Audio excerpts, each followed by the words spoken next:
ಉದ್ಯೋಗದ ಸ್ಥಳದಲ್ಲಿ ಹುಷಾರ್.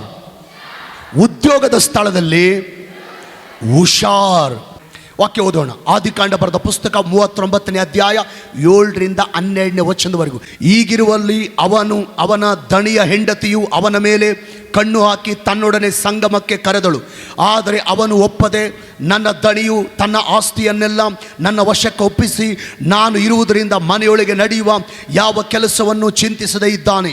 ಈ ಮನೆಯಲ್ಲಿ ಅವನು ನನಗಿಂತ ದೊಡ್ಡವನಲ್ಲ.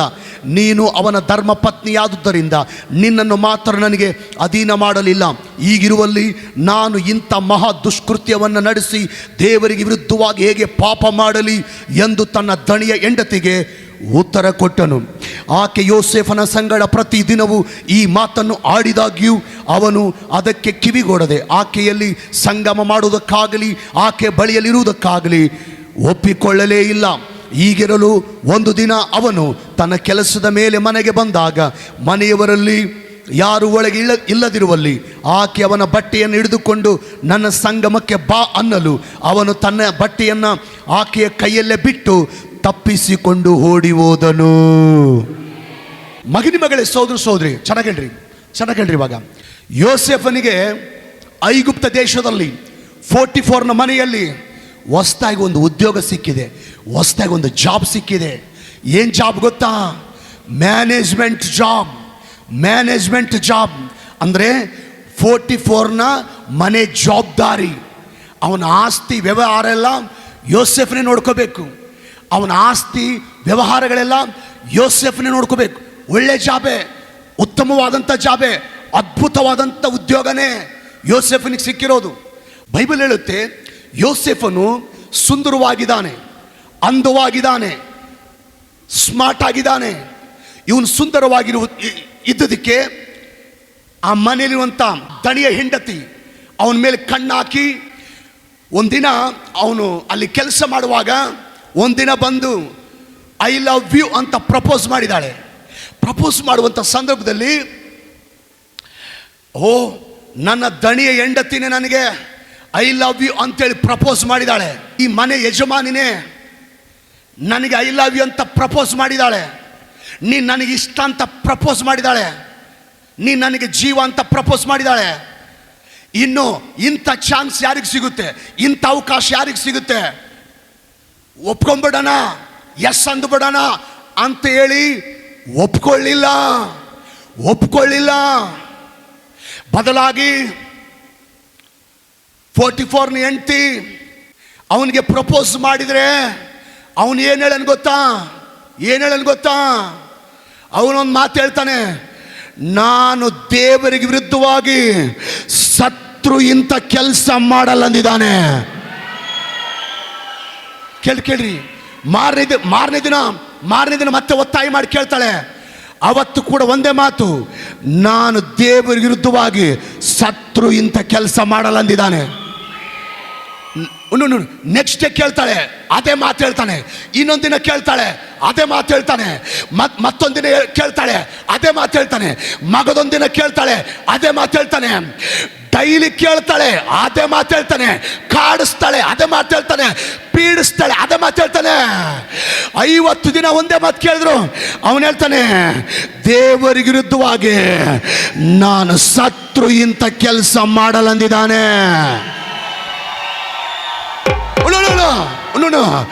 ಅದಕ್ಕೆ ದೇವರವನನ್ನು ಮೆಚ್ಚಿ ನನ್ನ ದೇವರವನನ್ನು ಐಗುಪ್ತ ದೇಶಕ್ಕೆ ಪ್ರಧಾನ ಮಂತ್ರಿಯಾಗಿ ಮಾಡಿದ್ದಾನೆ. ಹಲ್ಲೆಲೂಯಾ. ಪ್ರಸಂಗಾಂಶ ಉದ್ಯೋಗ ಮಾಡುವ ಸ್ಥಳದಲ್ಲಿ ಹುಷಾರ್. ಮಗನೇ ಸೋದರ ಸೋದರಿ, ಈ ವಾಕ್ಯದ ಮೂಲಕ ಪರಿಶುದ್ಧಾತ್ಮ ದೇವರು ನಿನ್ನ ಜೊತೆಗೆ ಮಾತಾಡೋದು. ನೀನು ಕೆಲಸಕ್ಕಂತ ಹೋಗುವ ಸ್ಥಳದಲ್ಲಿ, ಉದ್ಯೋಗ ಮಾಡ್ಲಿಕ್ಕೆ ಹೋಗುವ ಸ್ಥಳದಲ್ಲಿ, ಜಾಬ್ ಮಾಡ್ಲಿಕ್ಕೆ ಹೋಗುವ ಸ್ಥಳದಲ್ಲಿ, ಕೆಲಸಕ್ಕಂತ ಹೋಗುವಂಥ ಕಂಪ್ನಿಯಲ್ಲಿ, ಕೆಲಸಕ್ಕಂತ ಹೋಗುವ ಫ್ಯಾಕ್ಟ್ರಿಗಳಲ್ಲಿ, ನೀವು ಕೆಲಸಕ್ಕಂತ ಹೋಗುವ ಶಾಲಾ ಕಾಲೇಜುಗಳಲ್ಲಿ, ನೀವು ಕೆಲಸಕ್ಕಂತ ಹೋಗುವಂಥ ಗಾರ್ಮೆಂಟ್ಸ್ಗಳಲ್ಲಿ, ನೀವು ಕೆಲಸಕ್ಕಂತ ಹೋಗುವ ಮನೆಗಳಲ್ಲಿ 44ನ ಹೆಂಡತಿ ಅಂತ ಜನ ಇರ್ತಾರೆ.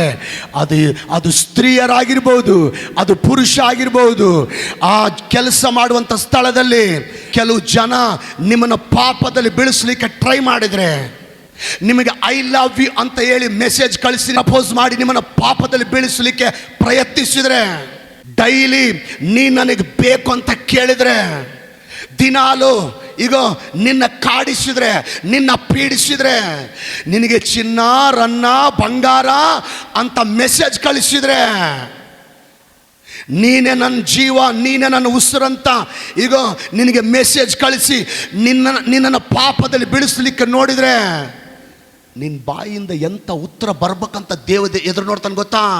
ಆ ಜನರು ನಿಮ್ಮನ್ನು ಪಾಪದಲ್ಲಿ ಬೀಳಿಸ್ಲಿಕ್ಕೆ ನೋಡುವಾಗ, ಉದ್ಯೋಗ ಮಾಡುವಂಥ ಸ್ಥಳದಲ್ಲಿ, ಜಾಬ್ ಮಾಡುವಂಥ ಸ್ಥಳದಲ್ಲಿ, ಕೆಲಸಕ್ಕಂತ ಹೋದಂಥ ಕಂಪ್ನಿಯಲ್ಲಿ, ಕೆಲಸಕ್ಕಂತ ಹೋದಂಥ ಗಾರ್ಮೆಂಟ್ಸಲ್ಲಿ, ಕೆಲಸಕ್ಕಂತ ಹೋದಂಥ ಶಾಲಾ ಕಾಲೇಜುಗಳಲ್ಲಿ ಯಾವುದೋ ವ್ಯಕ್ತಿ, ಯಾವುದೋ ಸ್ತ್ರೀ ನಿನಗೆ ಐ ಲವ್ ಯು ಅಂತ ಪ್ರಪೋಸ್ ಮಾಡಿದರೆ, ನಿನಗೆ ನೀನೇ ನನ್ನ ಪ್ರಾಣ, ನೀನೇ ನನ್ನ ಜೀವ, ಚಿನ್ನ ರನ್ನ ಬಂಗಾರ ಅಂತ ನಿನಗೆ ಮೆಸೇಜ್ ಕಳಿಸಿ ನಿನ್ನನ್ನು ಪಾಪದಲ್ಲಿ ಬೀಳಿಸಲಿಕ್ಕೆ ಪ್ರಯತ್ನಿಸಿದರೆ, ನೀನು ಅವ್ರಿಗೆ ಎಂಥ ಉತ್ತರ ಕೊಡಬೇಕಂತ ದೇವರು ಎದುರು ನೋಡ್ತಾನೆ ಗೊತ್ತಾ?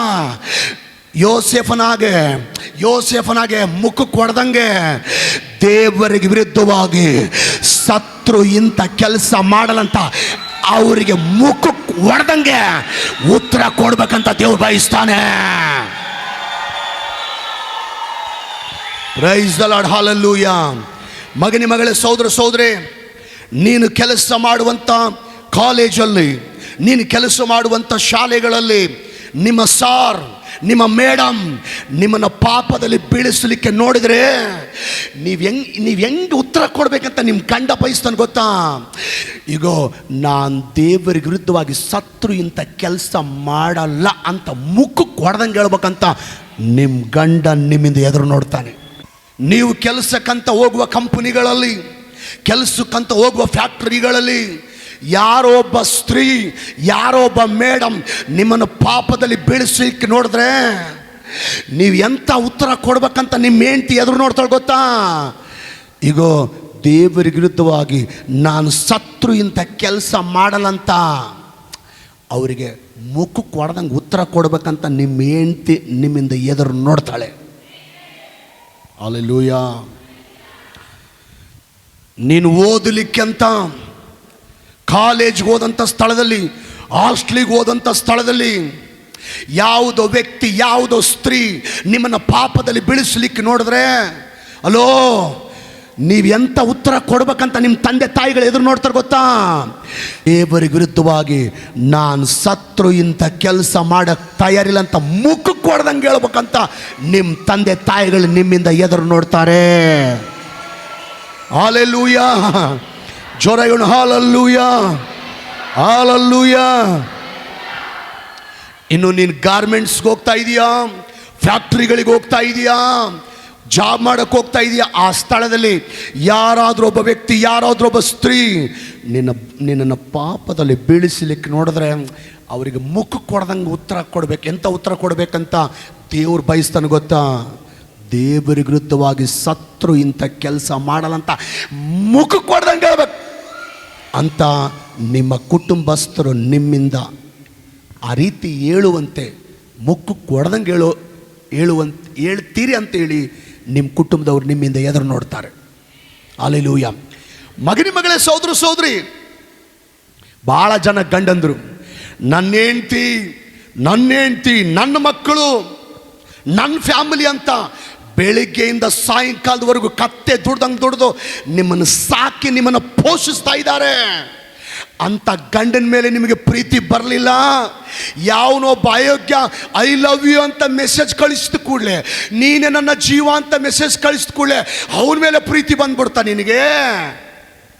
ನೀನು ನನ್ನ ಜೀವ ಅಂತ ಹೇಳ್ತಾ ಇದ್ದಾನ, ತಡಿ ಅವನೇ ನಿನ್ನ ಜೀವ ತೆಗಿತಾನೆ, ನೋಡ್ತಾ ಇರೋ. ಮಗನಿ ಮಗಳೇ, ಸಹೋದರ ಸಹೋದರಿ, ಎಷ್ಟೋ ಮಂದಿ ಹೆಂಡತಿಯರು, ಎಷ್ಟೋ ಮಂದಿ ಹೆಣ್ಣು ಮಕ್ಕಳು ನನ್ನ ಗಂಡ, ನನ್ನ ಮಕ್ಕಳು, ನನ್ನ ಫ್ಯಾಮಿಲಿ ಅಂತೇಳಿ ಬೆಳಿಗ್ಗೆಯಿಂದ ಸಾಯಂಕಾಲದವರೆಗೂ ಪುರುಸತ್ತಿಲ್ದಂಗೆ ನಿನಗೆ ಟೀ ಅಂದರೆ ಟೀ, ಕಾಫಿ ಅಂದರೆ ಕಾಫಿ, ತಿಂಡಿ ಅಂದರೆ ತಿಂಡಿ, ಊಟ ಅಂದರೆ ಊಟ. ನಿನ್ನ ಮಕ್ಕಳು ನೋಡ್ಕೊಳ್ಳೋದು, ನಿನ್ನ ನೋಡ್ಕೊಳ್ಳೋದು, ಪುರುಸತ್ತಿಲ್ದಂಗೆ ಕೆಲಸ ಮಾಡ್ತಾ ಇದ್ದಾರೆ. ಅಷ್ಟು ನಿನಗೋಸ್ಕರ ಕಷ್ಟಪಡುವ, ನಿನ್ನ ಮಕ್ಕಳಿಗೋಸ್ಕರ, ನಿನ್ನ ಫ್ಯಾಮಿಲಿಗೋಸ್ಕರ ಕಷ್ಟಪಡುವಂಥ ನಿಮ್ಮ ಹೆಂಡತಿ ಮೇಲೆ ನಿಮಗೆ ಪ್ರೀತಿ ಬರಲಿಲ್ಲ. ಯಾರೊಬ್ಬ ನೀಚ ಹೆಂಗಸು, ನೀನಂದ್ರೆ ನನಗಿಷ್ಟ, ನೀನಂದ್ರೆ ನಾನು ಪ್ರಾಣ ಅಂದ್ಕೊಳ್ಳೆ, ಆಕೆ ಮೇಲೆ ಪ್ರೀತಿ ಬಂದ್ಬಿಡ್ತಾ. ನೀನಂದ್ರೆ ಪ್ರಾಣ ಅಂತ ಮೆಸೇಜ್ ಕಳಿಸ್ತಾಳ, ತಡಿ, ಆಕೆನೆ ನಿನ್ನ ಪ್ರಾಣ ತೆಗಿತಾಳೆ. ನೋಡ್ತಾ ಇರೋ. ಇನ್ನು ಎಷ್ಟೋ ಮಂದಿ ತಂದೆ ತಾಯಿಗಳು, ನಮ್ಮ ಮಗ ಚೆನ್ನಾಗಿ ಓದಬೇಕು, ನನ್ನ ಮಗಳು ಚೆನ್ನಾಗಿ ಓದಬೇಕು, ನಮ್ಮ ಮಕ್ಕಳ ಲೈಫ್ ಚೆನ್ನಾಗಿರ್ಬೇಕಂತೇಳಿ ಅವರು ಒಳ್ಳೆ ಊಟ ತಿಂದಂಗೆ ನಿಮಗೆ ಒಳ್ಳೆ ಊಟ ಕೊಡಿಸಿದ್ರು. ಅವ್ರು ಒಳ್ಳೆ ಬಟ್ಟೆಗಳು ಹಾಕ್ಕೊಳ್ದಂಗೆ ನಿಮಗೆ ಒಳ್ಳೆ ಬಟ್ಟೆಗಳು ಕೊಡಿಸಿದ್ರು. ಅವರು ಒಳ್ಳೆ ಚಪ್ಪಲಿಗಳು ಹಾಕ್ಕೊಳ್ದಂಗೆ ನಿಮಗೆ ಒಳ್ಳೆ ಬ್ರಾಂಡೆಡ್ ಚಪ್ಪಲಿ ಕೊಡಿಸಿದ್ರು. ಅವ್ರು ನೆಲದ ಮೇಲೆ ನಡೆದಾಡ್ಕೊಂಡು ನಿಮಗೆ ಬೈಕ್ ಕೊಡಿಸಿದ್ರು. ನಿಮ್ಮ ತಂದೆ ತಾಯಿಗಳು ನಿಮ್ಗೆ ಮಾಡಿದ ತ್ಯಾಗ ಒಂದ ಎರಡ. ಆದರೆ ಆ ತಂದೆ ತಾಯಿ ಪ್ರೀತಿ ನಿಮಗೆ ಕಣ್ಣಿಗೆ ಕಾಣಲಿಲ್ಲ. ಯಾವುದೋ ಥರ್ಡ್ ಕ್ಲಾಸ್ ವ್ಯಕ್ತಿ, ಯಾವುದೋ ಥರ್ಡ್ ಕ್ಲಾಸ್ ಸ್ತ್ರೀ, ಈಗ ನೀನೇ ನನ್ನ ಉಸಿರು ಅಂತ ಅಂದು ಕೂಡಲೇ ಅವ್ರ ಮೇಲೆ ಪ್ರೀತಿ ಬಂದ್ಬಿಡ್ತಾ. ನೀನೇ ನನ್ನ ಉಸಿರು ಅಂತ ಮೆಸೇಜ್ ಕಳಿಸಾಳ. ಕೊನೆಗೆ ಆಕೆನೆ ಅವನೇ ನಿನ್ನ ಉಸಿರು ನಿಲ್ಲಿಸ್ತಾನೆ. ತಡಿ, ನೋಡ್ತಾ ಇರೋ. ಇಷ್ಟು ವರ್ಷ ಬಡುಕೊಂಡು ಹೇಳ್ತಾ ಇದ್ದೀನಿ ಕಲ್ವಾರಿ ಪ್ರೀತಿನ. ಕೂಗಿ ಹೇಳ್ತೀನಿ ಯೇಸು ಕ್ರಿಸ್ತನ ಪ್ರೀತಿನ. ಅರ್ಚಿ ಹೇಳ್ತೀನಿ ಆ ಕಲ್ವಾರಿ ನಾಯಕನ ಪ್ರೀತಿನ. ಆದರೆ ಈಗ ಯೇಸು ಸ್ವಾಮಿ ನಮ್ಮನ್ನು ಪ್ರೀತಿಸುವ ಸಲುವಾಗಿ ನಮಗೋಸ್ಕರ ಪ್ರಾಣ ಕೊಟ್ಟಾನಂತ ಹೇಳಿದೆ. ನಾವು ಹೊಂದಬೇಕಾದ ಶಿಕ್ಷಣ ನಮಗೆ ಬದಲಾಗಿ ಆತ ಹೊಂದಿದ ಅಂತ ಹೇಳಿದೆ. ಮುಳ್ಳಿನ ಕಿರೀಟ ಆತ ಧರಿಸಿ ಈಗ ಜೀವ ಕಿರೀಟ ನಮಗೆ ಕೊಟ್ಟ ಅಂತ ಹೇಳಿದೆ. ಕೈಗೆ ಮಳೆ ಹೊಡ್ಸ್ಕೊಂಡ ಅಂತ ಹೇಳಿದೆ, ಕಾಲಿಗೆ ಮಳೆ ಹೊಡ್ಸ್ಕೊಂಡ ಅಂತ ಹೇಳಿದೆ, ತಲೆಗೆ ಮುಳ್ಳಿನ ಕಿರೀಟ ಧರಿಸ್ತ ಅಂತ ಹೇಳಿದೆ, ಪಕ್ಕಿಲಿ ಬರ್ಚಿಯಿಂದ ತಿವ್ಸ್ಕೊಂಡ ಅಂತ ಹೇಳಿದೆ. ಅಂತ ದೇವ್ರ ಮೇಲೆ ನಿಮಗೆ ಪ್ರೀತಿ ಹುಟ್ಟಲಿಲ್ಲ. ಯಾವನೋ ಥರ್ಡ್ ಕ್ಲಾಸ್ ವ್ಯಕ್ತಿ, ಯಾರೋ ಥರ್ಡ್ ಕ್ಲಾಸ್ ಸ್ತ್ರೀ, ನಾನು ನಿನ್ನ ಬಿಟ್ಟಿರೋಕ್ಕಾಗಲ್ಲ ಒಂದು ಕ್ಷಣ ಅಂದ ಕೂಡಲೇ ಆಕೆ ಮೇಲೆ ಅವನ ಮೇಲೆ ಪ್ರೀತಿ ಬಂದ್ಬಿಡ್ತಾ. ನಾನು ಒಂದು ಕ್ಷಣ ನೀನು ಬಿಟ್ಟಿರೋಕ್ಕಾಗಲ್ಲ ಅಂತ ಮೆಸೇಜ್ ಕಳಿಸಾಳ. ಕೊನೆಗೆ ತಡಿ, ಇವನ್ ಯಾಕನ ಗಂಟು ಹಾಕೊಂಡಿನಪ್ಪ, ಇವಳು ಯಾಕನ ಗಂಟು ಹಾಕಿನಪ್ಪ ಅಂತ ಗೋಳಾಡೋ ಥರ ಪರಿಸ್ಥಿತಿ ನಿನಗೆ ಬಂದಿನ ನೋಡ್ತಾ ಇರು. ನೀನು ಗೋಳಾಡೋ ಪರಿಸ್ಥಿತಿ ಬರಲಿಲ್ಲ ಅಂದ್ರೆ ಕೇಳಿ ನಿನಗೆ. ಮಗನೇ ಸಹೋದರಿ, ಪ್ರೈಸ್ ದ ಲಾರ್ಡ್, ಹಲ್ಲೆಲೂಯ. ಆದರೆ ಈ ಯೋಸೇಫನ ವಿಷಯಕ್ಕೆ ಬಂದರೆ ನಮಗೆ ಶಾಕ್ ಆಗ್ತದೆ. ಹಲ್ಲೆಲೂಯ. ನನ್ನ ಪ್ರಶ್ನೆ ಏನು ಗೊತ್ತಾ, ಯೋಸೇಫನು ಆ 44ನ ಹೆಂಡತಿ ಅಷ್ಟು ಸುಂದರವಾಗಿದ್ರು ಕೂಡ, ಅಷ್ಟು ಸ್ಮಾರ್ಟ್ ಆಗಿದ್ರು ಕೂಡ, ಆಕೆನ ಬಂದು ನನ್ನ ಜೊತೆ ಪಾಪ ಮಾಡಂದ್ರು ಕೂಡ ಯಾಕೆ ಯೋಸೇಫನ ಒಪ್ಪಲಿಲ್ಲ?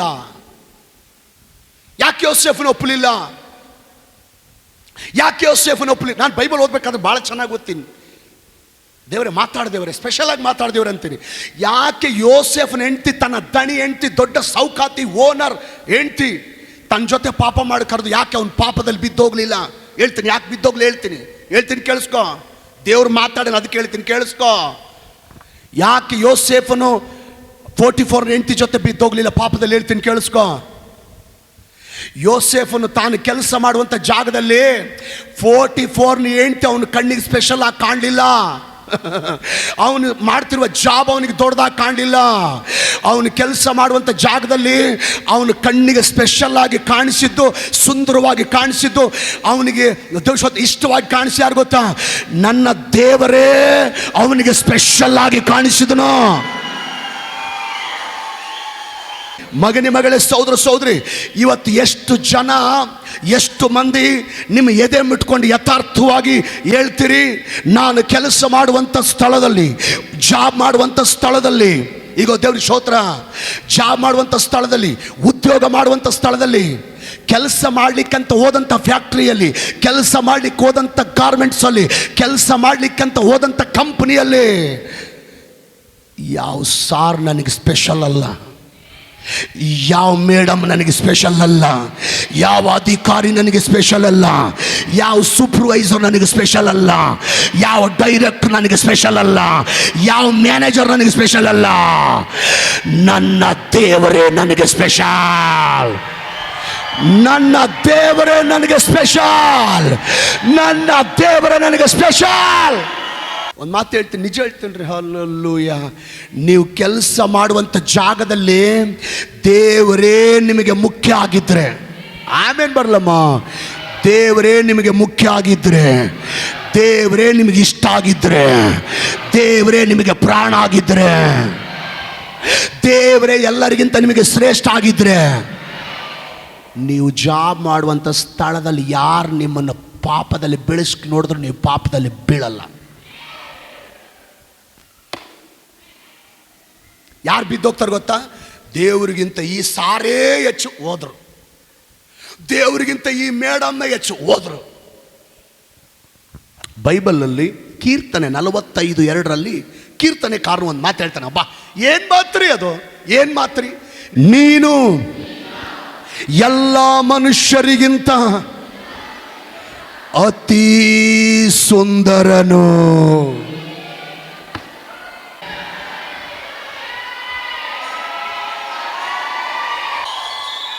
Price the Lord. ಕೀರ್ತನೆಕಾರನಂತಾನೆ ಈ ಭೂಮಿ ಮೇಲಿರೋ ಮನುಷ್ಯರನ್ನೆಲ್ಲ ಒಂದು ಹತ್ರ ಕೂಡಿಸಿ ಅದ್ರ ಪಕ್ಕದಲ್ಲಿ ನನ್ನ ದೇವ್ರನ್ನ ನಿಲ್ಲಿಸಿ, ಇಷ್ಟು ಜನರಲ್ಲಿ ನಿನಗೆ ಯಾರಿಷ್ಟ ಅಂತ ಕೇಳಿದ್ರೆ ಕೀರ್ತನೆಕಾರನಂತಾನಂತೆ, ಈ ಎಲ್ಲ ಸ್ಟಾರ್ಗಳಿಗಿಂತ, ಈ ಎಲ್ಲ ಮೇಡಮ್ಗಳಿಗಿಂತ, ಈ ಎಲ್ಲ ಅಧಿಕಾರಿಗಳಿಗಿಂತ, ಈ ಎಲ್ಲ ಮ್ಯಾನೇಜರ್ಗಳಿಗಿಂತ ನಾ ದೇವರೇ ನಾಕಿ ಗಪ್ಪ, ನನ್ನ ದೇವರೇ ನನಗೆ ಹೆಚ್ಚು. ಹಲ್ಲೆಲೂಯಾ. ಬೈಬಲಲ್ಲಿ ಪರಮಗೀತೆ ಅನ್ನುವಂಥ ಪುಸ್ತಕದಲ್ಲಿ 5ನೇ ಅಧ್ಯಾಯ 10ನೇ ವಚನದಲ್ಲಿ ಶೂನೇಮಳು ಅನ್ನುವಂಥ ಒಬ್ಬ ಭಕ್ತಳು ಬರ್ತಾಳೆ. ಆ ಶೂನ್ಯಮಳು ಒಂದು ಮಾತು ಹೇಳ್ತಾಳೆ. ಎಂಥ ಮಾತಂದ್ರೆ ಓದ್ತೀನಿ ಕೇಳಿಸ್ಕೊಡ್ರಿ. ಹಲ್ಲೆಲೂಯಾ. ಪರಮಗೀತೆ 5:10. ಅವನು 10,000 ಮಂದಿಯಲ್ಲಿ ಧ್ವಜಪ್ರಾಯನು. 10,000 ಮಂದಿಯಲ್ಲಿ ಧ್ವಜಪ್ರಾಯನು. ಧ್ವಜ ಅಂದ್ರೇನು? ಬಾವುಟ. ಕರೆಕ್ಟ್. ಧ್ವಜ ಅಂದ್ರೇನು? ಓಕೆ. ಇವಾಗ ನಾವೆಲ್ಲರೂ ಇಲ್ಲಿ ನಮ್ಮನ್ನೆಲ್ಲರ ಮುಂದೆ ನಿಲ್ಲಿಸಿ ಸೆಂಟ್ರ್ನಲ್ಲಿ ಧ್ವಜ ಇಟ್ಟರೆ ನಾವು ಹೈಲೈಟಾಗಿ ಕಾಣ್ತೀವಿ, ಧ್ವಜ ಹೈಲೈಟಾಗಿ ಕಾಣುತ್ತಾ? ಯಾಕೆ? ಅದು ಹೈಟ್ ಇರ್ತದೆ. ನಾವು ಹೈಲೈಟಾಗಿ ಕಾಣ್ತೀವಿ, ಧ್ವಜ ಹೈಲೈಟಾಗಿ ಕಾಣುತ್ತಾ? ಶೂನ್ಯಮಳಂತಾಳೆ 10,000 ಮಂದಿಯಲ್ಲಿ ಅದರ ಪಕ್ಕದಲ್ಲಿ ನನ್ನ ಅರಸನನ್ನು ನಿಲ್ಲಿಸಿ, ನನ್ನ ರಾಜನನ್ನು ನಿಲ್ಲಿಸಿ, ನನ್ನ ದೇವರನ್ನು ನಿಲ್ಲಿಸಿ, ಇಷ್ಟು ಜನರಲ್ಲಿ ನಿನಗೆ ಯಾರಿಷ್ಟ ಅಂತ ಕೇಳಿದ್ರೆ 10,000 ಮಂದಿಯಲ್ಲಿ ನನ್ನ ರಾಜ ಯೇಸು, ರಾಜಾಧಿರಾಜ, ರಾಜ ಮಹಾರಾಜ ಯೇಸುವೇ ನನಗಿಷ್ಟ ಅಂತ ಹೇಳ್ತೇನೆ. Praise the Lord. Hallelujah. Praise the Lord. Hallelujah. 10,000 ಮಂದಿಯಲ್ಲಿ ಶೂನ್ಯಮಳಿಗೆ ಯಾರಿಷ್ಟ? ಕೀರ್ತನೆಕಾರನಿಗೆ ಎಲ್ಲ ಮನುಷ್ಯರಿಗಿಂತ ಕೀರ್ತನೆಕಾರಿಗೆ ಯಾರಿಷ್ಟ? Praise the Lord. ನೀವು ಉದ್ಯೋಗ ಮಾಡುವ ಸ್ಥಳದಲ್ಲಿ ಯಾರು ನಿಮಗೆ ಸ್ಪೆಷಲ್? ಹಂಗೆ ರೀ ಮಗನಿಗೆ ಸೋದರಿ, ನಿಜವಾಗ್ಲೂ ಹೇಳ್ತೀನಿ, ನೀವು ಉದ್ಯೋಗ ಮಾಡುವ ಸ್ಥಳದಲ್ಲಿ, ಕೆಲಸ ಮಾಡುವ ಸ್ಥಳದಲ್ಲಿ, ಜಾಬ್ ಮಾಡುವಂಥ ಸ್ಥಳದಲ್ಲಿ, ಕೆಲಸಕ್ಕಂತ ಹೋದ ಕಂಪನಿಗಳಲ್ಲಿ, ಕೆಲಸಕ್ಕಂತ ಹೋದಂಥ ಫ್ಯಾಕ್ಟ್ರಿಗಳಲ್ಲಿ ನಿಮಗೆ ಯೇಸುವೇ ಮುಖ್ಯ ಆಗಿದ್ದರೆ, ಯೇಸುವೇ ನಿಮಗೆ ಜೀವ ಆಗಿದ್ದರೆ, ಯೇಸುವೇ ನಿಮಗೆ ಪ್ರಾಣ ಆಗಿದ್ದರೆ, ಯೇಸುವೇ ನಿಮಗೆ ಸುಂದರ ಆಗಿದ್ದರೆ, ನನ್ನ ಜೊತೆ ಈ ಹಾಡಾಡ್ರಿ. ನನ್ನ ಪ್ರಿಯ ಯೇಸುವೇ, ನೀನು ಎಷ್ಟೋ ಸುಂದರ, ಬಾಳ ಬಂಗಾರ, ನನ್ನ ಬಾಳ ಬಂಗಾರ. ಮಗನೇ, ಸೋದರಿ, ನಿಜವಾಗ್ಲೂ ಹೇಳ್ತೀನಿ, ಯೇಸು ನಿಮ್ಮ ಹೃದಯದಲ್ಲಿದ್ದರೆ ನಿಮ್ಮ ಬಾಳು ಬಂಗಾರನೇ. ಯೇಸು ನಿಮ್ಮ ಹೃದಯದಲ್ಲಿ ಇರಬೇಕು. ಅನಂತರ ಯಾರು ನಿಮ್ಮ ಹೃದಯದಲ್ಲಿರಬೇಕು? ನಿಮ್ಮ ಗಂಡ ನಿಮ್ಮ ಹೃದಯದಲ್ಲಿರಬೇಕು. ಆಮೇಲೆ ಯಾರು ಹೃದಯದಲ್ಲಿರಬೇಕು? ನಿಮ್ಮ ಹೆಂಡತಿ ನಿಮ್ಮ ಹೃದಯದಲ್ಲಿರಬೇಕು. ಇದು ಬಿಟ್ಟು ಜಾಬ್ ಮಾಡುವಂಥ ಸ್ಥಳದಲ್ಲಿ ಏಸು ಬಿಟ್ಟು ನಿಮ್ಮ ಗಂಡ ಅಲ್ಲದೆ ನಿಮ್ಮ ಹೆಂಡತಿ ಅಲ್ಲದೆ ಬೇರೆ ಯಾರಾದರೂ ನಿಮ್ಮ ಹೃದಯದಲ್ಲಿ ಇದ್ದರೆ ನಿಮ್ಮ ಬಾಳು ಬಂಗಾರ ಆಗಲ್ಲ. ನಿಮ್ಮ ಬಾಳ ಅಧ್ವಾನ ಆಗುತ್ತೆ. ಅರ್ಥ ಆಯ್ತಾ ನಿಮಗೆ? ಏಸು ಇದ್ದರೆ ನಿಮ್ಮ ಬಾಳು ಬಂಗಾರ. ನಿಮ್ಮ ಗಂಡ ನಿಮ್ಮ ಹೃದಯದಲ್ಲಿದ್ದರೆ ನಿಮ್ಮ ಬಾಳು ಬಂಗಾರ. ನಿಮ್ಮ ಹೆಂಡತಿ ನಿಮ್ಮ ಹೃದಯದಲ್ಲಿದ್ದರೆ ನಿಮ್ಮ ಬಾಳು ಬಂಗಾರ. ನಿಮ್ಮ ಫ್ಯಾಮಿಲಿ ನಿಮ್ಮ ಹೃದಯದಲ್ಲಿ ಬಾಳು ಬಂಗಾರ. ದೇವ್ರು ಬಿಟ್ಟು ನಿನ್ನ ಫ್ಯಾಮಿಲಿ ಬಿಟ್ಟು ಬೇರೆ ಯಾರೋ ಇದ್ದರೆ ನಿನ್ನ ಬಾಳು ಬಂಗಾರ ಅಲ್ಲ, ಭಾಳ ಅಧ್ವಾನ. ಒಂದು ಮಾತು ಹೇಳ್ತೀನಿ ರೀ, ನೀವು ಕೆಲಸ ಮಾಡುವ ಸ್ಥಳದಲ್ಲಿ ಆ ಸಾರ್ ನನಗಿಷ್ಟ ಅಂತ ಹೇಳೋದು ತಪ್ಪಲ್ಲ. ಆ ಸಾರ್ ಕ್ಯಾಶುವಲ್ ಆಗಿ ನನಗಿಷ್ಟ ಅಂತ ಹೇಳೋದು ತಪ್ಪಲ್ಲ. ಆದರೆ ಆ ಸಾರ್ ನನಗಿಷ್ಟ ಅಂತೇಳಿ ಆ ಸಾರ್ ಜೊತೆ ಪಾಪದಲ್ಲಿ ಬಿದ್ದೋಗ್ಬೇಡ್ರಿ.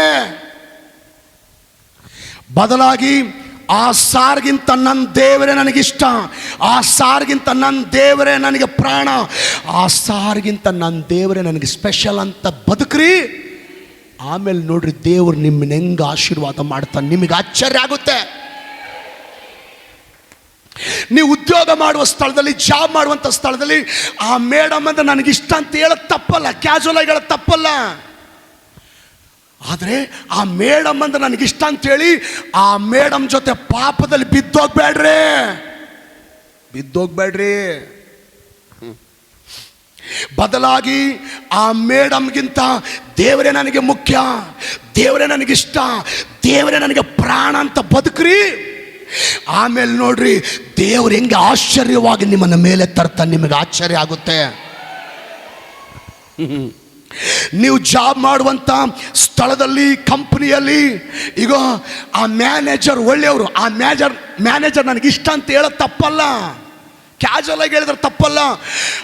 ಆ ಮ್ಯಾನೇಜರ್ ನನಗಿಷ್ಟ ಅಂತೇಳಿ ಆ ಮ್ಯಾನೇಜರ್ ಜೊತೆ ಪಾಪದಲ್ಲಿ ಬಿದ್ದೋಗ್ಬೇಡ್ರಿ. ಆ ಮ್ಯಾನೇಜರ್ಗಿಂತ ನನಗೆ ದೇವರೇ ಮುಖ್ಯ, ನನಗೆ ದೇವರೇ ಇಷ್ಟ, ನನಗೆ ದೇವರೇ ಪ್ರಾಣ, ಆ ಮ್ಯಾನೇಜರ್ಗಿಂತ ದೇವರೇ ನನಗೆ ಸ್ಪೆಷಲ್ ಅಂತ ಜೀವನ ಮಾಡ್ರಿ, ಬದುಕ್ರಿ, ದೇವರಿಗಾಗಿ ಬದುಕ್ರಿ. ಆಮೇಲೆ ನೋಡ್ರಿ ಹೆಂಗೆ ದೇವರು ಅದ್ಭುತಗಳ ಮೇಲೆ ಅದ್ಭುತಗಳು ನಿಮ್ಮ ಜೀವನದಲ್ಲಿ ಮಾಡ್ತಾನೆ, ನಿಮಗೆ ಆಶ್ಚರ್ಯ ಆಗುತ್ತೆ. Hallelujah, praise the Lord, hallelujah. ಕೀರ್ತನೆ 146:3 ಒಂದು ವಾಕ್ಯ ಈ ರೀತಿ ಹೇಳ್ತದೆ, ಈಗ ಮಾನವನನ್ನು ನೆಚ್ಚಬೇಡ್ರಿ, ಅವನು ಸಹಾಯ ಮಾಡ ಶಕ್ತನಲ್ಲ, ಅವನು ಉಸಿರು ಹೋಗಲು ಮಣ್ಣಿಗೆ ಸೇರ್ತಾನೆ, ಅವನ ಸಂಕಲ್ಪಗಳೆಲ್ಲ ಅದೇ ದಿನದಲ್ಲಿ ಹಾಳಾಗುವವು. ಭಾಳ ಹಚ್ಕೋಬೇಡಮ್ಮ, ದೇವ್ರನ್ನ ಹಚ್ಕೋ. ಯಾಕ ಮೇಡಮ್ಮನ್ನ ಹಚ್ಕೊಂತೀಯ, ಸಾರ್ನ ಹಚ್ಕೊಂತೀಯ? ಎಲ್ಲಿವರೆಗೂ ನಿಮ್ಮ ಮೇಡಮ್ ಒಳ್ಳೆಯವ್ರು ಅಷ್ಟೇ ಇರಬೇಕು, ಅದಕ್ಕಿಂತ ಹೆಚ್ಚಿಗೆ ನಿಮ್ಮನ್ನು ನೀವು ಮಾರ್ಕೊಳ್ಳೋವರೆಗೆ ಹೋಗ್ಬೇಡ್ರಿ. ಒಂದು ಕಿವಿ ಮಾತು ಹೇಳ್ತೀನಿ ರೀ, ನೀವು ಉದ್ಯೋಗ ಮಾಡುವ ಸ್ಥಳದಲ್ಲಿ, ಜಾಬ್ ಮಾಡುವಂಥ ಸ್ಥಳದಲ್ಲಿ ನೀವು ಹುಷಾರಾಗಿರಲಿಲ್ಲ ಅಂದರೆ ಆ ಸಾರ್ ಸರಿ ಇಲ್ಲ ಅಂತ ನಿಮಗೆ ಗೊತ್ತು, ಆ ಸಾರ್ ಸರಿಯಿಲ್ಲ ಅಂತ ನಿಮಗೆ ಗೊತ್ತಿದ್ದು ಕೂಡ ನೀವು ಹುಷಾರಾಗಿರಲಿಲ್ಲ, ಅವ್ರ ಜೊತೆ ಸಾವಾಸ ಕಟ್ ಮಾಡಿಲ್ಲ ಅಂದರೆ, ಆ ಮೇಡಮ್ ಸರಿಯಿಲ್ಲ ಅಂತ ನಿಮಗೆ ಗೊತ್ತಿದ್ರು ನೀವು ಹುಷಾರಾಗಿಲ್ಲ, ಅವ್ರ ಜೊತೆ ಸಾವಾಸ ಕಟ್ ಮಾಡಿಲ್ಲ ಅಂದರೆ, ಆ ಸೂಪರ್ವೈಸರ್ ಸರಿಯಿಲ್ಲ ಅಂತ ಗೊತ್ತಿದ್ರು ಕೂಡ ನೀವು ಹುಷಾರಾಗಿಲ್ಲ ಅಂದರೆ, ನೀವು ಅವ್ರ ಜೊತೆ ಸಾವಾಸ ಕಟ್ ಮಾಡಿಲ್ಲ ಅಂದರೆ, ಆ ಮ್ಯಾನೇಜರ್ ಸರಿಯಿಲ್ಲ ಅಂತ ನಿಮಗೆ ಗೊತ್ತಿದ್ದು ನೀವು ಹುಷಾರಾಗಿಲ್ಲ, ಅವ್ರ ಜೊತೆ ಸಾವಾಸ ಕಟ್ ಮಾಡಿಲ್ಲ ಅಂದರೆ, ಈ ವಿಷಯ ನಿಮ್ಮ ಕುಟುಂಬಕ್ಕೆ ಗೊತ್ತಾಗಿ ನಿಮ್ಮ ಫ್ಯಾಮಿಲಿ ಕಳ್ಕೋಬೇಕಾಗುತ್ತೆ. ಈ ವಿಷಯ ನಿಮ್ಮ ಗಂಡನಿಗೆ ಗೊತ್ತಾಗಿ ನಿಮ್ಮ ಗಂಡನ ಕಳ್ಕೋಬೇಕಾಗುತ್ತೆ. ಈ ವಿಷಯ ನಿಮ್ಮ ಹೆಂಡತಿ ಗೊತ್ತಾಗಿ ನಿಮ್ಮ ಹೆಂಡತಿನ ಕಳ್ಕೋಬೇಕಾಗುತ್ತೆ. ಈ ವಿಷಯ ನಿಮ್ಮ ಮಕ್ಕಳಿಗೆ ಗೊತ್ತಾಗಿ ನಿಮ್ಮ ಮಕ್ಕಳು ಕಳ್ಕೋಬೇಕಾಗುತ್ತೆ. ಆ ಮಕ್ಕಳು ಮುಂದೆ ನಾಚಿಕೆಯಿಂದ ದೊಡ್ಡವರಾಗಿ ತಲೆ ತಗ್ಗಿಸ್ಬೇಕಾಗುತ್ತೆ. ಈ ವಿಷಯದಿಂದ ಹೊರಗಡೆ ಸಮಾಜಕ್ಕೆ ಗೊತ್ತಾಗಿ ಸಮಾಜದಲ್ಲಿ ಮುಖ ಎತ್ಕೊಂಡು ನಡೆಯಕ್ಕಾಗಲ್ಲ, ಹಂಗಾಗುತ್ತೆ. ಇದಕ್ಕಿಂತ ದೊಡ್ಡ ನಷ್ಟ ಏನಂದ್ರೆ ದೇವ್ರನ್ನ ಕಳ್ಕೋಬೇಕಾಗುತ್ತೆ, ರಕ್ಷಣೆ ಕಳ್ಕೋಬೇಕಾಗುತ್ತೆ, ದೇವ್ರ ಕೃಪೆ ಕಳ್ಕೋಬೇಕಾಗುತ್ತೆ. ಕೆಲಸದ ಸ್ಥಳದಲ್ಲಿ ಆ ಅಧಿಕಾರಿಗಳ ಜೊತೆ ಪಾಪ ಮಾಡಿ ನಿತ್ಯ ನರಕಾಗ್ನಿಗೆ ಸೇರ್ಬೇಕಾಗುತ್ತೆ, ಬೆಂಕಿ ಕೆರೆಗೆ ಸೇರ್ಬೇಕಾಗುತ್ತೆ. ಉದ್ಯೋಗದ ಸ್ಥಳದಲ್ಲಿ ಪಾಪ ಮಾಡಿ ವ್ಯಕ್ತಿ ಜೊತೆ, ಸಾರ್ ಜೊತೆ, ಮೇಡಮ್ ಜೊತೆ, ಅಧಿಕಾರಿ ಜೊತೆ ನಿನ್ನ ಜೀವನ ನಿತ್ಯ ನರಕಾಗ್ನಿಗೆ ಹೋಗೋದಕ್ಕಿಂತ ಮುಂಚೆ ಇವತ್ತೇ ದೇವರಿಗೆ ನಿನ್ನ ಜೀವನ ಒಪ್ಪಿಸ್ಕೊಟ್ರೆ ದೇವರು ನಿನ್ನನ್ನು ಸರಿ ಮಾಡಿ ನಿನ್ನ ಜೀವನನ ರೂಪಿಸ್ತಾನೆ. ದಾವೀದನ ಹೆಂಗೆ ಉದ್ಯೋಗದ ಸ್ಥಳದಲ್ಲಿ ತನ್ನ ಜೀವನ ಪಾಪದಲ್ಲಿ ಬಿದ್ದೋಗದಂಗೆ ಕಾಪಾಡ್ಕೊಂಡು, ನೀನು ಕೆಲಸ ಮಾಡುವ ಸ್ಥಳದಲ್ಲಿ ಪಾಪದಲ್ಲಿ ಬಿದ್ದೋಗದಂಗೆ ದೇವರು ನಿನಗೆ ಬಲವನ್ನು, ಶಕ್ತಿಯನ್ನು ಅನುಗ್ರಹಿಸ್ತಾನೆ.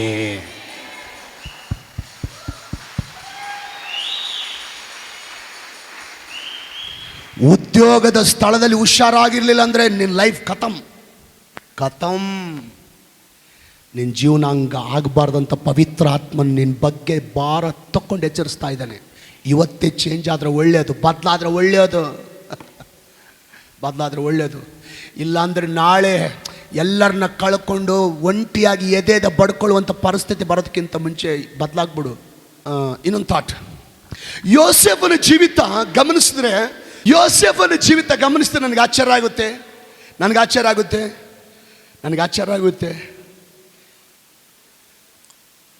ಅವನು ಅಲ್ಲಿ ಜಾಬ್ ಬಿಟ್ಬಿಟ್ಟ. ಗೊತ್ತಾಯ್ತು ನಿಮಗೆ? ಅವನು ಅಲ್ಲಿ ಒಳ್ಳೆ ಜಾಬ್ ಅದು, ಆದ್ರೆ ಏನು ಮಾಡ್ದ? ಬಿಟ್ಬಿಟ್ಟ. ನಾನು ಅನಿಸ್ತದೆ, ಗಮನಿಸ್ತೀನಿ ಯೋಸೇಫನ ಜೀವಿತ.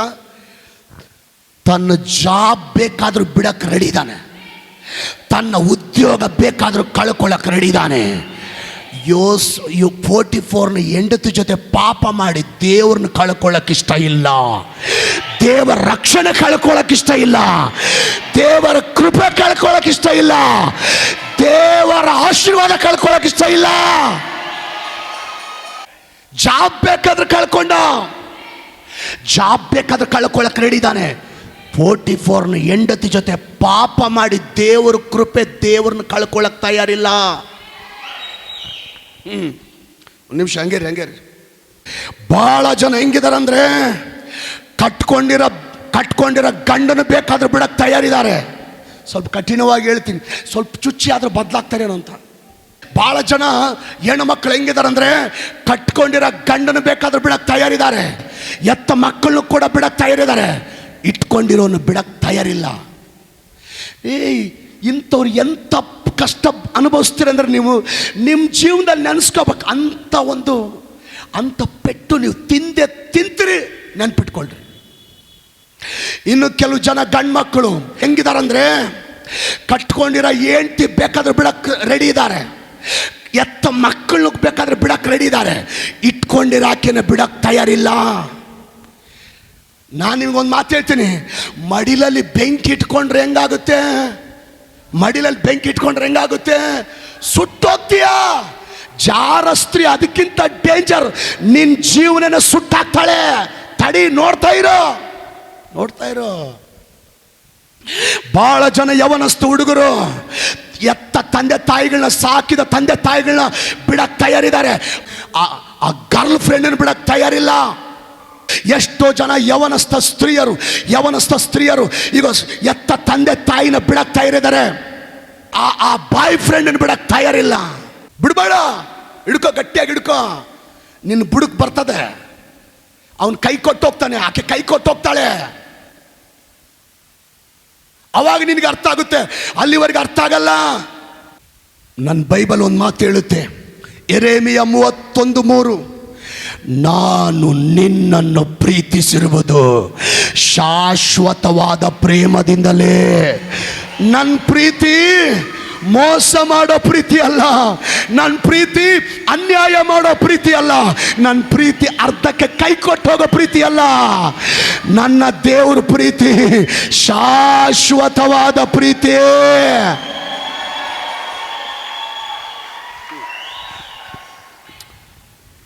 ಬಹಳ ಜನ ಗಂಡಂದ್ರು ನನ್ನ ಹೆಂಡತಿ ಕೆಲ್ಸಕ್ಕೆ ಹೋಗಿದ್ದಾಳೆ, ನನ್ನ ಹೆಂಡತಿ ಜಾಬ್ಗೆ ಹೋಗಿದ್ದಾಳೆ ಅಂತ ಅನ್ಕೊಂಡಿದ್ದಾರೆ. ಆದರೆ ಆ ಜಾಬ್ ಹೆಸರಿನಲ್ಲಿ, ಆ ಜಾಬ್ ಮರೆಯಲ್ಲಿ ನೀನೇನು ಮಾಡ್ತಾ ಇದೀಯಾ? ಆ ಸಾರ್ ಜೊತೆ ಲವಿ ಡವಿ ಮಾಡ್ತಾ, ಆ ಸಾರ್ ಜೊತೆ ಪಾಪದಲ್ಲಿ ಬಿದ್ದೋಗಿ ನಿನ್ನ ಗಂಡನಿಗೆ ದ್ರೋಹ ಬಗಿತಾ ಇದೀಯಾ? ಅಸಲು ಮನುಷ್ಯತ್ವ ಐತಾ? ಥೂ! ಎಷ್ಟೋ ಮಂದಿ ಹೆಂಡ್ತಿಯರು, ನನ್ನ ಗಂಡ ಕೆಲ್ಸಕ್ಕೆ ಹೋಗಿದ್ದಾನೆ, ನನ್ನ ಗಂಡ ಜಾಬ್ಗೆ ಹೋಗಿದ್ದಾನೆ, ನನ್ನ ಗಂಡ ನನಗಾಗಿ ಕಷ್ಟಪಡ್ತಾ ಇದ್ದಾನಂತ ಅವ್ರು ಅನ್ಕೊಂಡಿದ್ದಾರೆ. ಆ ಉದ್ಯೋಗದ ಹೆಸರಿನಲ್ಲಿ, ಆ ಜಾಬ್ ಮರೆಯಲ್ಲಿ ನೀನೇನು ಮಾಡ್ತಾ ಇದೀಯಾ? ಆ ಸ್ತ್ರೀ ಜೊತೆ ಪಾಪದಲ್ಲಿ ಬಿದ್ದೋಗಿ, ಆ ಮೇಡಮ್ ಜೊತೆ ಪಾಪದಲ್ಲಿ ಬಿದ್ದೋಗಿ ನಿಮ್ಮ ಹೆಂಡತಿಗೆ ದ್ರೋಹ ಮಾಡ್ತಾ ಇದೀಯಾ? ಅಸಲು ಮನುಷ್ಯತ್ವ ಐತಾ? ಎಂಥ ಜನ ರೀ ನೀವು. ನನ್ನ ಮಗ ಕಾಲೇಜ್ಗೆ ಓದಲಿಕ್ಕೆ ಹೋಗಿದ್ದಾನೆ, ನನ್ನ ಮಗಳು ಕಾಲೇಜ್ಗೆ ಓದಲಿಕ್ಕೆ ಹೋಗಿದ್ದಾಳೆ ಅಂತ ನಿಮ್ಮ ತಂದೆ ತಾಯಿ ಅನ್ಕೊಂಡಿದ್ದಾರೆ. ಆದರೆ ಆ ಕಾಲೇಜ್ ಹೆಸರಿನಲ್ಲಿ, ಆ ಕಾಲೇಜ್ ಮರೆಯಲ್ಲಿ ಏನ್ ಮಾಡ್ತಾ ಇದೀಯ ನೀನು? ಎಂತ ಕೆಲಸ ಮಾಡ್ತಾ ಇದೀಯಾ? ಆ ಬಾಯ್ ಫ್ರೆಂಡ್ ಪ್ರೀತಿಯಲ್ಲಿ ಬಿದ್ದೋಗಿ, ಆ ಗರ್ಲ್ ಫ್ರೆಂಡ್ ಲವ್ ಅಲ್ಲಿ ಬಿದ್ದೋಗಿ ಎತ್ತ ತಂದೆ ತಾಯಿಗಳಿಗೆ ದ್ರೋಹ ಮಾಡ್ತಾ ಇದ್ದೀರಾ. ಅಸಲು ಮನುಷ್ಯತ್ವ ಅನ್ನೋದೈತಾ? ಎಂಥ ಜನ ರೀ ನೀವು. ನನ್ನ ತಂಗಿ ಜಾಬಿಗೆ ಹೋಗಿದ್ದಾಳೆ, ನನ್ನ ತಂಗಿ ಕೆಲ್ಸಕ್ಕೆ ಹೋಗಿದ್ದಾಳೆ, ನನ್ನ ತಂಗಿ ಕುಟುಂಬಕ್ಕಾಗಿ ಕಷ್ಟಪಡಕ್ಕೆ ಹೋಗಿದ್ದಾಳೆ ಅಂತ ನಿನ್ನ ಅಣ್ಣ ಹೇಳ್ತಾ ಇದ್ದಾನೆ, ಅನ್ಕೊಂಡಿದ್ದಾನೆ. ಆದರೆ ಆ ಕೆಲಸದ ಹೆಸರಿನಲ್ಲಿ, ಆ ಜಾಬ್ ಹೆಸರಿನಲ್ಲಿ, ಆ ಉದ್ಯೋಗದ ಮರೆಯಲ್ಲಿ ನೀನೇನು ಮಾಡ್ತಾ ಇದೀಯಾ? ಆ ಉದ್ಯೋಗದ ಸ್ಥಳದಲ್ಲಿ ಆ ಸಾರ್ ಜೊತೆನೆ ಪಾಪದಲ್ಲಿ ಬಿದ್ದೋಗಿ ನಿನ್ನ ಮೇಲೆ ಪ್ರಾಣನೆ ಇಟ್ಟಂತ ನಿಮ್ಮ ಅಣ್ಣನಿಗೆ ದ್ರೋಹ ಮಾಡ್ತಾ ಇದೀಯಾ? ಅಸಲು ಮನುಷ್ಯತ್ವ ಅನ್ನೋದು ಇದೆಯಾ? ಎಂಥ ಜನ ರೀ ನೀವು. ಜ್ಞಾನೋಕ್ತಿಗಳು ಬರೆದ ಪುಸ್ತಕ 3ನೇ ಅಧ್ಯಾಯ 7ನೇ ವಚನ ಹೇಳಿ ಪ್ರಾರ್ಥನೆ ಮಾಡ್ತೀನಿ. ಕರ್ತನಿಗೆ ಭಯಪಟ್ಟು ಕೆಟ್ಟದ್ದನ್ನು ತೊರೆದು ಬಿಡು. ಇನ್ನ ಒಂದ್ಸಾರಿ ಓದ್ತೀನಿ. ಕರ್ತನಿಗೆ ಭಯಪಟ್ಟು ಇವತ್ತೇ ಕೆಟ್ಟದನ್ನು ತೊರೆದು ಬಿಡು. ಕರ್ತನಿಗೆ ಭಯಪಟ್ಟು ಇವತ್ತೇ ಕೆಟ್ಟದನ್ನು ತೊರೆದು ಬಿಡು. ಇಲ್ಲಾಂದ್ರೆ ಮುಂದೆ ನಿಮ್ಮ ಜೀವನದಲ್ಲಿ ಮರೆಯಕ್ಕಾಗಲ್ಲ ಅಂತ ಪೆಟ್ಟು ಅನುಭವಿಸ್ಬೇಕಾಗುತ್ತೆ. ಅಂಥ ಪೆಟ್ಟು ನಮ್ಮ ಕುಟುಂಬಕ್ಕೆ ಬರಬಾರ್ದಪ್ಪ, ನಮಗೆ ಬರಬಾರ್ದಪ್ಪ ಅಂದರೆ ಇವತ್ತೇ ಕೆಟ್ಟದನ್ನು ಬಿಟ್ಟು ಬಿಡ್ರಿ. ಉದ್ಯೋಗದ ಸ್ಥಳದಲ್ಲಿ ಹುಷಾರಾಗಿರ್ರಿ. ಉದ್ಯೋಗದ ಸ್ಥಳದಲ್ಲಿ ಯೋಸೇಫ್ ಅಂತರ ಪರಿಶುದ್ಧವಾಗಿರ್ರಿ. ಉದ್ಯೋಗದ ಸ್ಥಳದಲ್ಲಿ ನಿಮ್ಮ ಸಾಕ್ಷಿ ಕಾಪಾಡ್ಕೊಳ್ರಿ. ಉದ್ಯೋಗದ ಸ್ಥಳದಲ್ಲಿ ನಿಮ್ಮ ಭಕ್ತಿ ಕಾಪಾಡ್ಕೊಳ್ರಿ. ಉದ್ಯೋಗದ ಸ್ಥಳದಲ್ಲಿ ನಿಮ್ಮ ಆತ್ಮೀಯತೆ ಕಾಪಾಡ್ಕೊಳ್ರಿ. ಉದ್ಯೋಗದ ಸ್ಥಳದಲ್ಲಿ ನಿಮ್ಮ ಪರಿಶುದ್ಧತೆ ಕಾಪಾಡ್ಕೊಳ್ರಿ. ಯಾರು ಎಷ್ಟನ ಒತ್ತಾಯ ಮಾಡಿದ್ರು ನಿಮ್ಮ ದೇಹನ ಮಾರ್ಕೋಬೇಡ್ರಿ. ಯೋಸೇಫನಿಗೆ ಒತ್ತಾಯ ಮಾಡಲಂತೆ. ಫಸ್ಟ್ ಐ ಲವ್ ಯು ಅಂದ್ಲು, ಒಪ್ಪಲಿಲ್ಲ. ನೆಕ್ಸ್ಟ್ ಡೇ ಕೇಳಿದ್ರು, ಒಪ್ಪಿಲ್ಲ. ಮಾರನೇ ದಿನ ಒಪ್ಪಿಲ್ಲ. 10 ದಿನಕ್ಕೆ ಒಪ್ಪಿಲ್ಲ. ಕೊನೆಗೆ ಪೀಡಿಸ್ಲು, ಒಪ್ಪಿಲ್ಲ. ಮ್ಯಾಲ್ ಬಿದ್ಲು, ಒಪ್ಪಿಲ್ಲ. ಅದಕ್ಕೆ ದೇವರು ಅವನನ್ನ ಐಗುಪ್ತ ದೇಶಕ್ಕೆ ಪ್ರಧಾನ ಮಂತ್ರಿಯಾಗಿ ಮಾಡಿದಾನೆ. ಸೈತಾನ್ ಯಾವಾಗ ನಿನ್ನ ಬೆಳೆಸಲಿ ಅಂತ ಕಾಯ್ತಾ ಇದ್ದಾನೆ. ಜಾಬ್ ಮಾಡುವಂಥ ಸ್ಥಳದಲ್ಲಿ ಆ ಸಾರ್ ಮೂಲಕ, ಆ ಮೇಡಮ್ ಮೂಲಕ, ಅಧಿಕಾರಿ ಮೂಲಕ, ಆ ಆಫೀಸರ್ ಮೂಲಕ, ಆ ಮ್ಯಾನೇಜರ್ ಮೂಲಕ ನಿನ್ನ ಪಾಪದಲ್ಲಿ ಬೆಳೆಸಲಿಕ್ಕೆ ನಿನಗೆ ಆ ಮ್ಯಾನೇಜರ್ ಅವರಿಗೆ ರೆಸ್ಪೆಕ್ಟ್ ಅಷ್ಟೇ. ಆ ಉದ್ಯೋಗಕ್ಕೆ ಸಂಬಂಧಪಟ್ಟ ಕೆಲಸ ಮಾಡಬೇಕು, ಬರ್ಬೇಕು. ಆತನಿಗೂ ನಿನಗೂ ವ್ಯವಹಾರ ಬೇಕಾಗಿಲ್ಲ. ನೀನು ಬಿದ್ದೋಗಬಾರ್ದಂತ ದೇವರು ಇವತ್ತು ನಿನ್ನ ಜೊತೆಗೆ ಮಾತಾಡ್ತಾನೆ. ನಾನು ಹೇಳ್ತೇನೆ, ಹಲ್ಲೆಲೂಯಾ. ಕೆಲಸದ ಸ್ಥಳದಲ್ಲಿ ಯಾರು ನಿನಗೆ ಸ್ಪೆಷಲ್? ಕೀರ್ತನೆಕಾರನ ಹೇಳ್ತಾನೆ, ಎಲ್ಲ ಮನುಷ್ಯರಿಗಿಂತ ಆತನೇ ನನಗೆ ಸುಂದರ.